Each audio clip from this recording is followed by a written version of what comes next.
Federalism जो हमने पहले ही पढ़ा था। फेडरलिज्म इसलिए जरूरी है क्योंकि सत्ता को एक ही रूप में अगर केंद्रीकृत कर दिया जाएगा तो वो ज्यादा शक्तिशाली हो जाएगी। कोई एक सरकार का शक्तिशाली होना देश के लिए हानिकारक साबित हो सकता है। इसीलिए हमने संघवाद अपनाया। भारत एक फेडरल कंट्री है, फेडरलिज्म हम लोग अपनाते हैं, जिसके अंदर संघवाद में हमने सत्ता का बंटवारा कर दिया। किसने बेटा? सरकार के रूप में। पहले केंद्र सरकार और राज्य सरकार के रूप में हमने बंटवारा किया।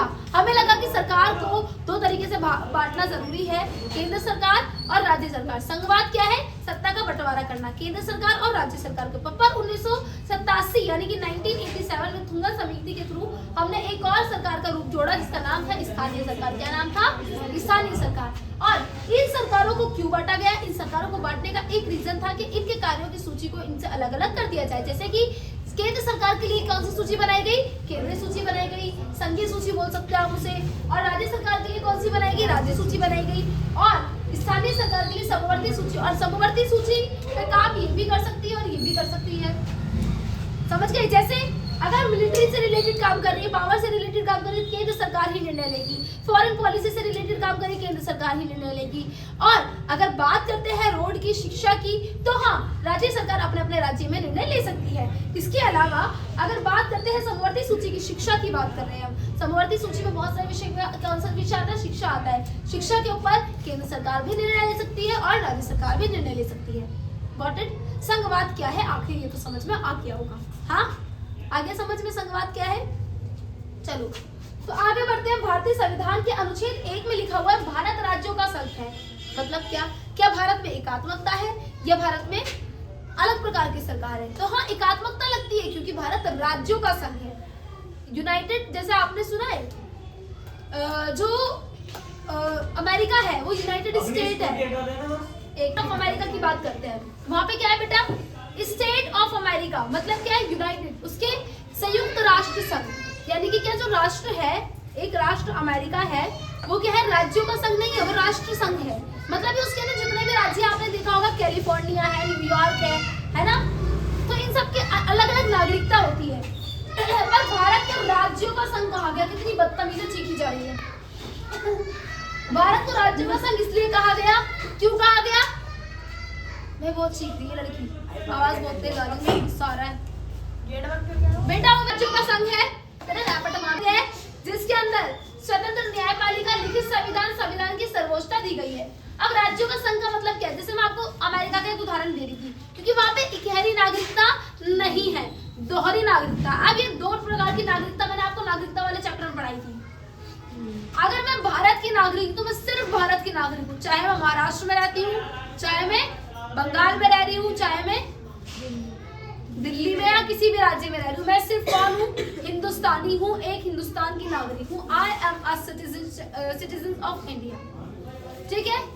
अब यहाँ पर अमेरिका की बात करूँ तो अमेरिका में ऐसा नहीं है। पहले आप अमेरिका के नागरिक हो, उसके बाद जिस राज्य में रह रहे हो, जिस स्टेट में रह रहे हो, उसके नागरिक हो। ठीक है? तो इसलिए हमारा भारत संघवाद से थोड़ा सा अलग है कि ज्यादा सरकार को, कौन सी सरकार को दे रखी है शक्तियां? केंद्र सरकार। चलो आगे बढ़ते हैं।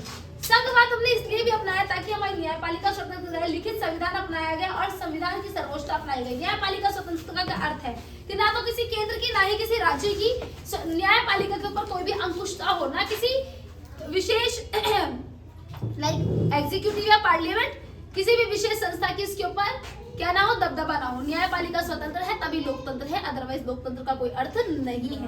अगर कोई न्यायपालिका किसी के दबदबे में है, क्या है वो केंद्र सरकार है, चाहे वो राज्य सरकार है, चाहे वो एग्जीक्यूटिव है, चाहे वो पार्लियामेंट की किसी भी सदस्य है या पार्लियामेंट की कोई भी कम्युनिटी है, उसके अगर दबाव में है तो न्यायपालिका स्वतंत्र नहीं कहलाएगी। और न्यायपालिका स्वतंत्र नहीं होगी तो लोकतंत्र का कोई अर्थ नहीं होगा, तो संघवाद का कोई अर्थ नहीं होगा।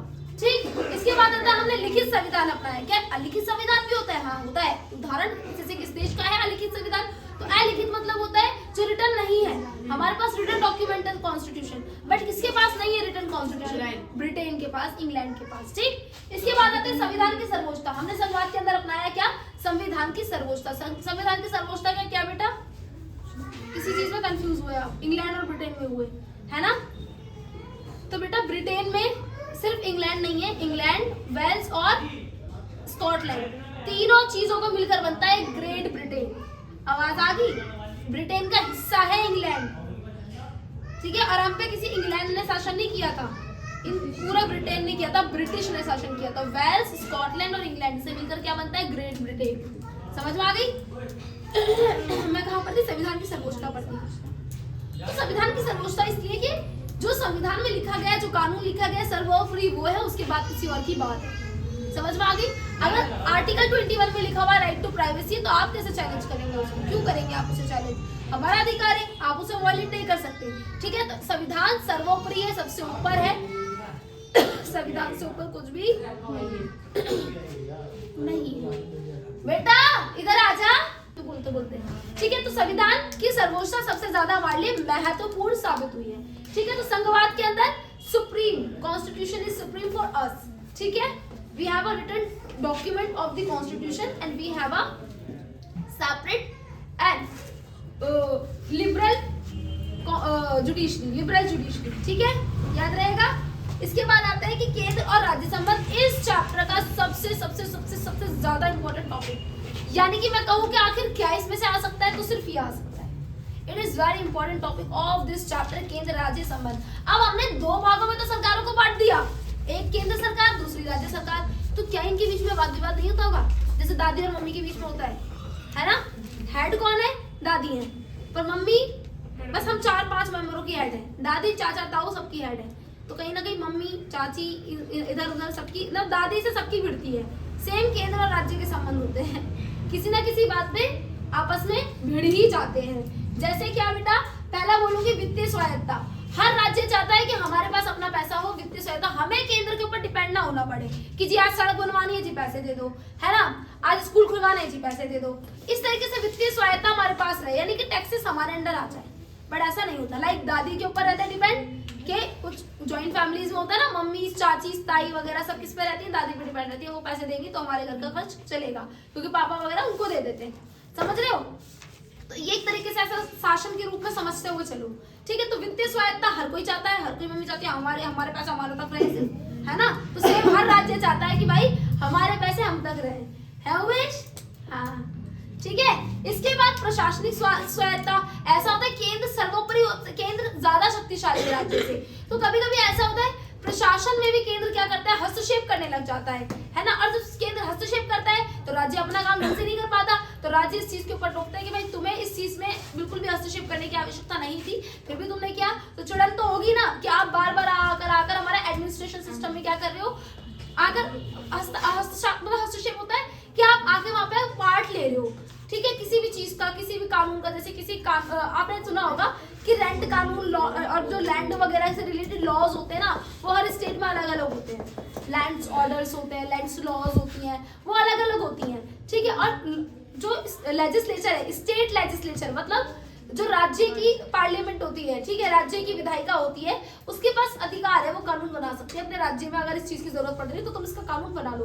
पर कभी कभी किसी कानून के पीछे क्या आ जाती है, केंद्र आ जाती है बोलने के लिए कि नहीं इसकी कोई आवश्यकता नहीं बनाने की, तुम बना क्यों रहे हो इसे। ठीक है, और आते हैं प्रशासनिक स्वायत्ता मांगती है, इसीलिए वो क्या कहती है, राज्य चाहते हैं कि मेरे पास प्रशासनिक स्वायत्ता रहे, मैं एडमिनिस्ट्रेशन सिस्टम खुद चला सकूं अपना। सांस्कृतिक भाषाई मुद्दे आ जाते हैं। देश की भाषा सामान्य है, देश की भाषा हिंदवी है, हिंदी नहीं हिंदवी है। ठीक है, पर मिजोरम में कौन सी भाषा है? अलग है। असम में असमी बोली जाती है, महाराष्ट्र में मराठी बोली जाती है, गुजरात में गुजराती बोली जाती है, तमिल में तेलुगु है, कर्नाटका में अलग अलग भाषाएं बोली जाती हैं। और इस आधार पे भी कई बार क्या हो जाते हैं, वाद विवाद केंद्र और राज्य के बीच में आपस में टक्कर सी पैदा हो जाती है कि हाँ केंद्र कहेगा नहीं सामान्य भाषा यूज करें, और वो कहेंगे जी हम तो अपनी भाषा में ही रहेंगे। कभी कभी ये चीज अलगाववाद को बढ़ावा देती है। अलगाववाद क्या होता है, फिर वो लोग भाषाई आधार पे सोचने लग जाते हैं कि हम इस देश से अलग हो जाते हैं। जैसे कि मिजो नेशनल फ्रंट, मिजोरम ने इसकी डिमांड की, असम ने इसकी डिमांड की, और तो और पंजाब ने भी डिमांड की ना खालिस्तान की, कि हमें खालिस्तान चाहिए, है ना। तो कहीं ना कहीं भाषाई आधार पर, ज्यादातर भाषा या संस्कृति के आधार पर अपनी लोग अलगाववाद की भावना, सेपरेशन की जो फीलिंग है वो लेकर आते हैं और कहते हैं हमें सेपरेट कर दो। ठीक है, और ये केंद्र के बीच में और राज्य के बीच में एक बहुत बड़ा मुद्दा सामने आ जाता है। इसके बाद राष्ट्रपति का राज्यपाल को नियुक्ति कराना। कभी कभी केंद्र सरकार क्या करती है, केंद्र सरकार में कौन है, राष्ट्रपति है ना, वो क्या करते हैं, राज्य सरकार में राज्यपाल होता है, ऐसे जैसे राष्ट्रपति होता है ऐसे राज्य सरकार में राज्यपाल होता है। अब राज्यपाल की नियुक्ति कौन करता है, कौन कहता है राज्यपाल को बिठाता कौन उस सीट पर, राष्ट्रपति।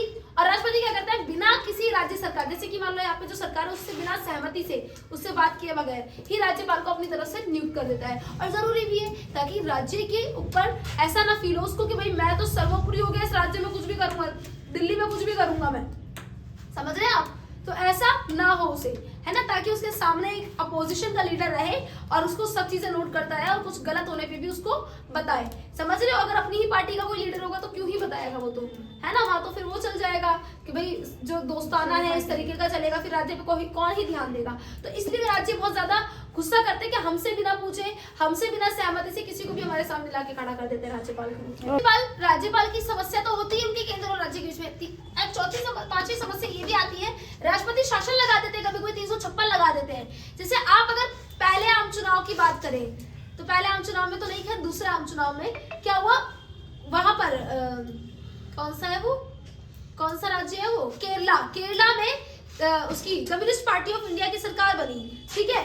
तो जो सीएम नमूद्री बात थे उनके सामने क्या थे, सिर्फ 16 सीटें थी, पर वहां पर क्या हुआ, कांग्रेस ने 356 का गलत प्रयोग किया उनकी सरकार को गिराने के लिए, है ना, और वहां पे भी राष्ट्रपति शासन लागू कर दिया, है ना। कभी कोई और वजह दे देती थी कि इस इमरजेंसी के कारण किया, उस वजह से, पर गलत तो गलत है। तो कहीं ना कहीं केंद्र 356 का भी क्या करता है, गलत प्रयोग करके राज्य सरकारों को गिराने की कोशिश करता है, क्योंकि राष्ट्रपति शासन का मतलब ये होता है जिस राज्य के अंदर राष्ट्रपति शासन लगेगा, 356 जिस राज्य में लगेगी वहां पर डायरेक्टली अब शासन कौन करेगा, राष्ट्रपति करेंगे। कौन करेंगे, राष्ट्रपति करेंगे जी, ठीक है।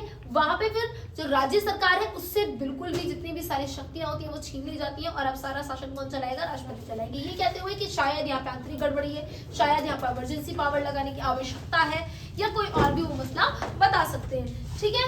इसके बाद आता है अंतर्राज्यीय विवाद भी रहते हैं, और कभी कभी दो आपस में ही राज्य भिड़ लेते हैं नदी बंटवारे पर, है ना, जल बंटवारे पर, लैंड के ऊपर, किसी ना किसी टॉपिक पर दो आपस में राज्य भी लड़ लेते हैं। इसके अलावा लास्ट वन इज दैट, आपने इस तरीके से पॉइंट लिखकर एक्सप्लेन करना है केंद्र राज्य संबंध को, जैसे मैं आपको बता रही हूँ। ये सोच लो क्वेश्चन है और क्वेश्चन का इस तरीके से आंसर लिखना है, इसके बाद इसका एक्सप्लेनेशन भी लिखना है।